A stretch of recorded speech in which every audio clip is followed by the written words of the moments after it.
introduce myself. My name is Deliza Rahma Fhadilla. I'm from 12 IPA 1. And now I will tell you about the legend of Lake Toba. Once upon a time, there was a farmer named Toba. He worked on his farmland to grow rice and vegetables.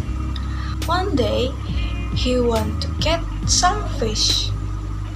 He was very surprised when he got a big fish, a goldfish. He went home and put the fish in the kitchen. He planned to cook it for his dinner. He put the fish in a basket. Then he realized that he didn't have any wood for his fireplace. So he went out to look for some wood. After getting some wood, he went back home. But to his surprise, the fish in a basket was empty. He searched for the fish everywhere, but he couldn't find it.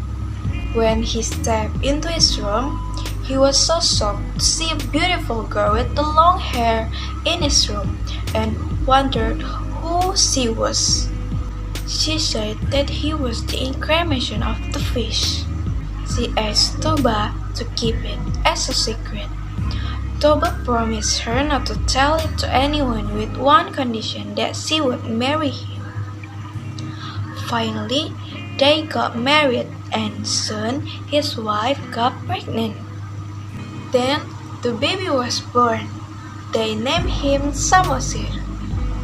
Unfortunately, Samosir grew up to be a lazy and naughty boy. He didn't want to help his father on the farm. All he wanted to do is just play and play.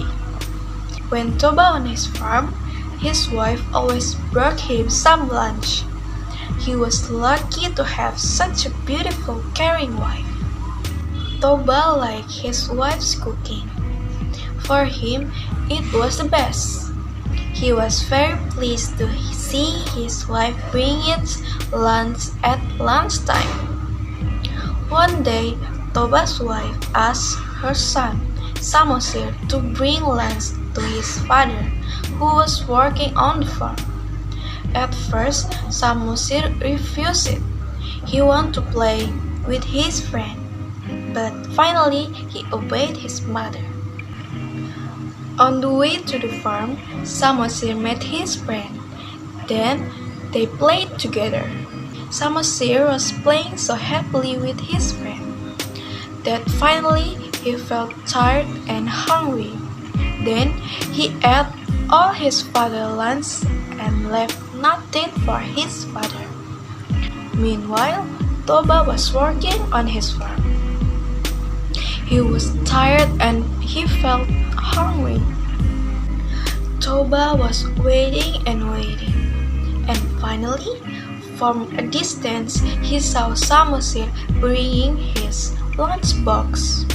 He gave the empty lunchbox on his father. Toba was furious and slapped Samosir on his cheek and shouted at him, "You, a fish kid! You so greedy and useless! How dare you! You have eaten all your father's lunch! You and your mother are just the same! You are both fish!" said Toba angrily.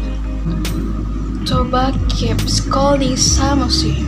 He couldn't figure out how come Samosir had eaten up the lunch that was supposed to be for his father. Meanwhile, Samosir was cried and cried. He ran towards his mother. He asked his mom why father called him a fish kid.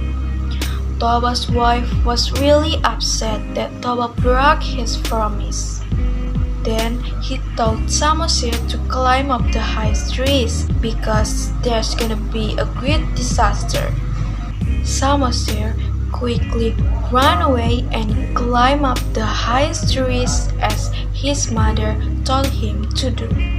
Suddenly, there was a thunder followed by lightning and heavy rain. Toba's wife turned into a fish again. The water got higher and higher, and soon there was a huge flood. Toba's wife, who had become a fish, then disappeared. The village was sunk and became a huge lake. This lake named after Toba's name, that is Lake Toba. Samosir also died.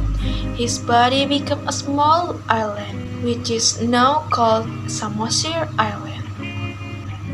So that's the story of the legend of Lake Toba. Thank you.